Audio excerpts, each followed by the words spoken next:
Hello friend, চলে এসেছি একটা নতুন ভিডিও নিয়ে। তো কালকে করেছি আমরা পিকনিক। হ্যাঁ, আমাদের আমজাদ হাবিব টিমে যারা যারা আছে প্রত্যেককে মিলে আমার বাড়ির ছাদের ওপর হয়েছিল পিকনিক, আর সেটাই তোমাদের সাথে আজকে শেয়ার করার দিন। হ্যাঁ, আমরা পিকনিক স্টার্ট করে দিয়েছি। এদিকে প্রিয়া আর রুম্পা সব কিছু সবজি টবজি কাটছিল, আর সব সকালে একরকম ব্রেকফাস্ট করেছি।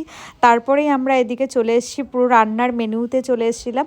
সবার আগে যেটা করেছি, এদিকে আমরা পকোড়া ভাজতেও শুরু করে দিয়েছি। পকোড়া টকোড়া ভেজে তারপর ধনিয়া পাতার বড়া, আরও অনেক অনেক রেসিপি ছিল। কি কি রেসিপি হয়েছে, কে রান্না করেছে, খেতে কেমন হয়েছিল, সবটা থাকবে, সবটা শেয়ার করবো। এই ছোট্ট ভিডিওতে তো শেয়ার করা সম্ভব নয়, তো তোমাদের জন্য অবশ্যই আমি ভিডিওটা বানিয়েছি, সেটা তোমাদের সাথে শেয়ার করব। তো তার জন্য কিন্তু আমার চ্যানেলটাকে সাবস্ক্রাইব করে রেখো, আর লাইক কমেন্ট শেয়ার করতে একদম ভুলো না। ওয়েট করো নেক্সট ভিডিওর জন্য, খুব তাড়াতাড়ি আসবে। আর কেমন হয়েছে এই ভিডিওটা অবশ্যই জানিও। আর তোমরা কে কে 1 জানুয়ারিতে পিকনিক করেছো অবশ্যই জানিও।